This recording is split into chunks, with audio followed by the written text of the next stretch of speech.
Apakah kamu makan sup sarang burungku? Tidak ada ratu.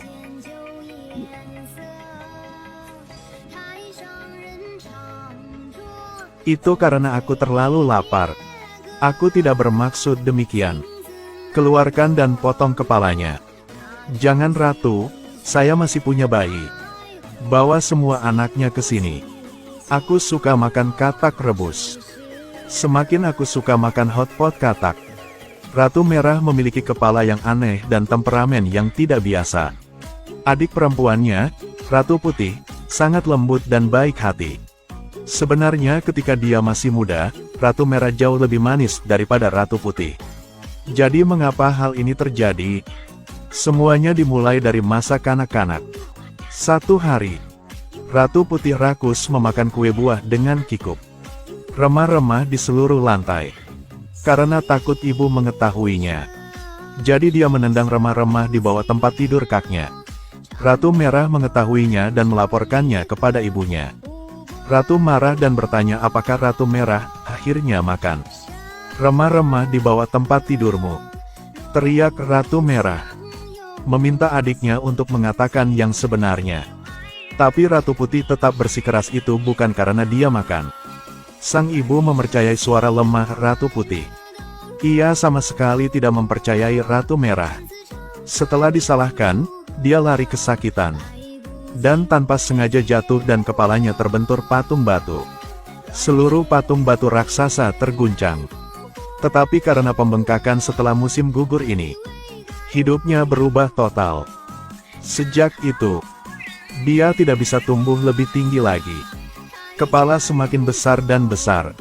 Tetapi saudara perempuannya yang lahir dengan ibu yang sama semakin cantik.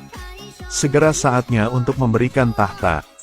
Raja memutuskan untuk mengembalikan mahkota itu kepada putri sulungnya, Ratu Merah.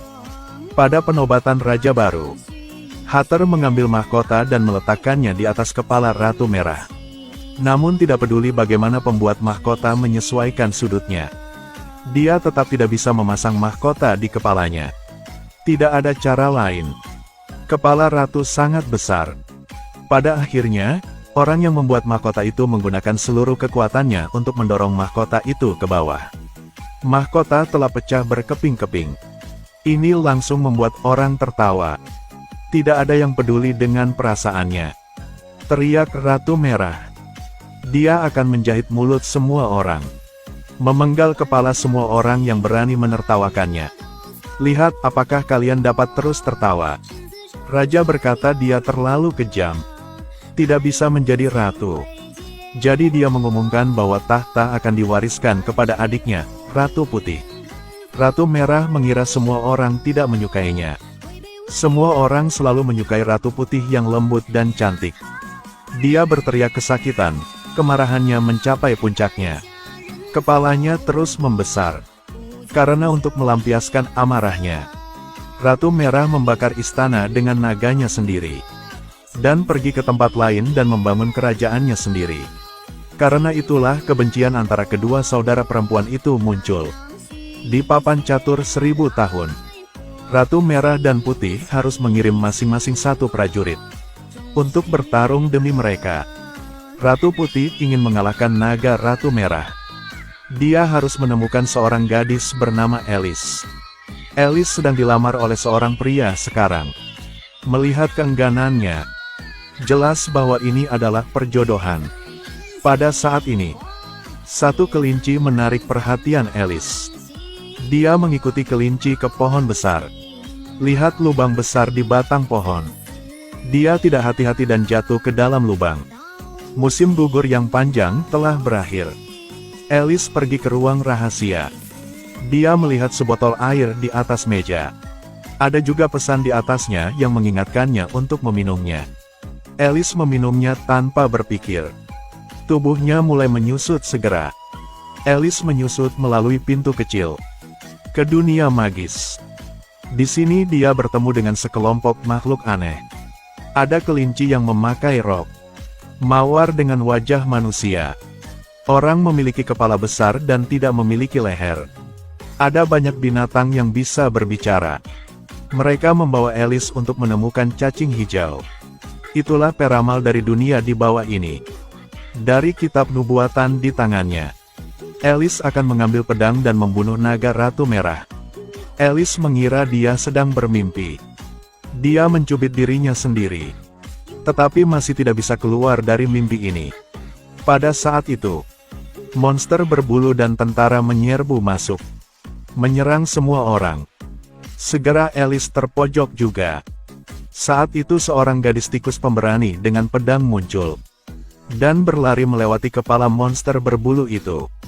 Dia menggunakan pedangnya untuk mengambil salah satu mata monster itu. Alice berhasil melarikan diri. Tapi yang terburuk terjadi. Prajurit bermata satu menemukan gulungan ramalan. Saat dia menemukan rahasianya, dia akan menggunakan pedang ini untuk membunuh naga itu. Ratu Merah mengetahui bahwa naga kesayangannya akan dibunuh oleh Alice. Agar ramalan itu tidak menjadi kenyataan, Ratu Merah memerintahkan ksatria bermata satu untuk memburu dan membunuh Alice. Alice sedang berkeliaran di hutan sekarang. Dia bertemu kelinci parade dan pembuat topi gila. Hatter sekali lagi mengatakan kepadanya tentang membunuh naga itu. Alice masih tidak percaya. Dia tidak bisa membunuh siapapun, apalagi naga. Saat ini, ksatria bermata satu dengan penjaga datang mencarinya. Pembuat topi gila membawa Alice dalam pelarian. Setelah melalui hutan, tidak ada jalan di depan. Dia memasukkan Alice ke dalam topinya dan melemparkannya bersama Alice ke seberang sungai. Tetapi Mad Hatter sendiri ditangkap oleh Knave of Hearts, menjadi tawanan Ratu Merah. Alice menyalahkan dirinya sendiri karena tidak berguna. Dia melepaskan rasa malu batinnya, memberanikan diri untuk menunggangi anjing pemburu. Dia berlari menuju istana Ratu Merah. Berjalan melintasi parit yang penuh dengan tengkorak. Melalui celah batu tembok kota, dia memasuki istana. Ratu Merah sedang bermain golf. Dia menggunakan flamingo sebagai alat, memukul landak ke arah tempat Alice berdiri. Alice ingin menyelamatkan landak, tetapi ditemukan oleh Ratu Merah, dan mengirim kelinci untuk diperiksa. Kelinci putih tahu dia ada di sini untuk menyelamatkan Mad Hatter. Tetapi sekarang Alice bahkan tidak bisa melindungi dirinya sendiri. Bagaimana dia bisa menyelamatkan orang? Jadi kelinci putih memberinya sepotong kue yang bisa lebih besar. Mungkin makan terlalu banyak. Tubuh Alice tumbuh dengan cepat. Ia setinggi tembok. Mungkin karena kepala besar Ratu Merah. Ratu Merah selalu menyukai benda yang terlalu besar dan cacat. Jadi Alice dibawa ke kastil dan diperlakukan sebagai tamu terhormat. Alice menemukan Mad Hatter di penangkaran. Mad Hatter memberitahu Alice bahwa pedang ajaib yang dapat mengalahkan naga itu tersembunyi di ruang bawah tanah. Alice ke penjara bawah tanah, menemukan bahwa Dewa Pedang dilindungi oleh monster berbulu. Monster berbulu itu sangat ganas. Alice memutuskan untuk mengabadikannya dengan cinta. Dia mengeluarkan bola mata yang ditemukan tikus putih kecil sebelum dia tiba, untuk mengembalikannya kepada monster malang itu. Sebenarnya monster berbulu pada dasarnya tidak buruk. Melihat kebaikan Alice, dia menjulurkan lidahnya dan menjilat lukanya. Alice setelah mendapatkan Dewa Pedang dikelilingi oleh penjaga. Monster berbulu tidak ada di pihak Ratu Merah sekarang. Monster berbulu yang menderita banyak penindasan menyelamatkan Alice, bawa dia ke kastil Ratu Putih. Alice memberikan pedang ajaib kepada Ratu Putih. Di sisi lain karena Alice mencuri pedang dewa, Ratu Merah marah, memutuskan untuk memenggal kepala Mad Hatter. Kapak itu dijatuhkan. Mad Hatter secara ajaib terbang ke langit. Ternyata kucing mulut besar menggunakan ilusi. Saat Mad Hatter asli muncul, dia mengungkap kemunafikan dan sanjungan orang-orang di sekitar Ratu Merah. Ternyata mereka semua adalah manusia biasa, menyamar sebagai cacat hanya untuk memuji Ratu Merah. Ratu Merah sangat marah ketika dia tahu dia ditipu. Perintah untuk membunuh mereka semua. Mad Hatter mengambil kesempatan untuk menghasut massa untuk menggulingkan tirani. Melihat semua orang di sekitarnya mengkhianatinya, Ratu Merah sangat sedih dan marah. Sang Ratu tampaknya telah menakuti orang-orang lebih dari yang dia hormati. Ratu Merah yang marah memanggil Raptor untuk menyerang kerumunan. Seluruh pengadilan dalam kekacauan. Mad Hatter kabur bersama teman-temannya. Mereka pergi mencari Ratu Putih. Beritahu semua Ratu Merah yang telah memutuskan untuk bertarung. Ratu Putih tidak ragu untuk segera memberitahu para prajurit kota untuk bersiap berperang. Tetapi pada saat ini, Alice melangkah mundur. Dia menemukan peramal ulat akan muncul dari kepompong dan menjadi kupu-kupu. Oracle membangkitkan kenangan masa kecil Alice. Dia mendapatkan kembali kepercayaan dirinya. Ikuti pasukan ke medan perang papan catur. Sebelum pertempuran yang menentukan, Ratu Putih berkata tidak perlu perang. Tapi Ratu Merah tidak melupakan kejadian itu sejak dia masih kecil. Bertekad untuk berjuang sampai akhir. Pertempuran dimulai. Naga api telah muncul. Alice dengan perisai di satu tangan dan 10.000 pedang di satu tangan keluar. Perlahan berjalan menuju naga. Memulai pertempuran. Setelah pertempuran sengit, Alice kewalahan oleh naga itu. Mad Hatter berlari untuk membantu. Tetapi itu melanggar aturan pertempuran. Pasukan kedua belah pihak bergegas ke medan perang. Alice berlari ke dataran tinggi di sebelahnya. Manfaatkan medan dan mulai pertempuran dengan naga. Kemudian melompat ke udara. Satu pedang memotong kepala naga api. Tidak ada dukungan naga. Para prajurit Ratu Merah secara bertahap meletakkan senjata mereka. Sekaligus Ratu Putih dan mahkota kekuasaan kerajaan dikenakan di kepalanya. Kekuasaan telah kembali ke Ratu Putih. Ratu memutuskan untuk mengirim saudara perempuannya ke perbatasan. Sekarang untuk menunjukkan kesetiaan, Kolusi bermata satu ingin membunuh Ratu Merah. Itu menghancurkan hatinya, yang telah bersamanya selama bertahun-tahun. Sementara di perbatasan dia bertemu dengan penguasa waktu. Di hari ulang tahunnya, satu hadiah disiapkan dengan hati-hati untuk diberikan. Tapi bukan itu yang diinginkan Ratu Merah.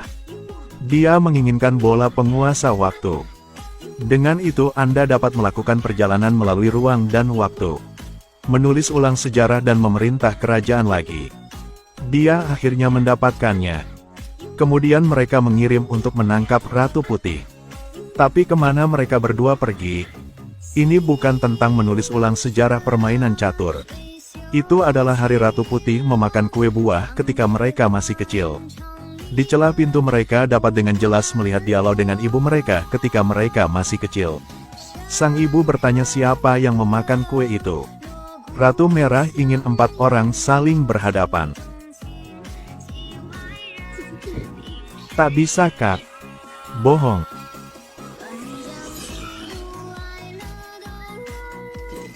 Karena orang-orang dalam dua ruang dan waktu dapat saling bertemu. Bola waktu memiliki kutukannya. Seluruh dunia akan berubah menjadi batu. Ratu Putih ingin melarikan diri.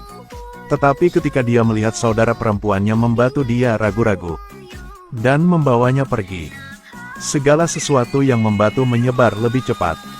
Lambat laun seluruh dunia telah sepenuhnya berubah menjadi batu yang terendam debu. Ketika Alice hendak mengembalikan bola ajaib, membatu dihentikan sementara. Waktu selamanya membeku pada saat ini. Tiba-tiba ada suara arus listrik kecil. Bola ajaib waktu telah berhasil kembali ke tempatnya. Hancurkan kutukan untuk Alice dan seluruh kastil. Dia menyelamatkan temannya di saat-saat terakhir. Semuanya kembali normal. Pada titik ini Ratu Merah juga kembali ke wujud aslinya. Ratu Putih dengan penuh semangat memegang tangan kakaknya. Setelah bencana besar terakhir, sang adik akhirnya menyadari kesalahannya. Menghadapi kakaknya, dia akhirnya mengatakan di mana kesalahannya. Aku telah paham. Aku makan kue dan berbohong. Sayang, jika aku berani mengatakan yang sebenarnya dari awal, maka ini tidak akan terjadi. Aku minta maaf. Aku salah. Aku menyadari di mana aku salah. Ratu Merah juga angkat bicara. Hanya itu yang ingin aku dengar. Kesalahpahaman saudari itu telah diselesaikan. Mengakhiri cerita bahagia.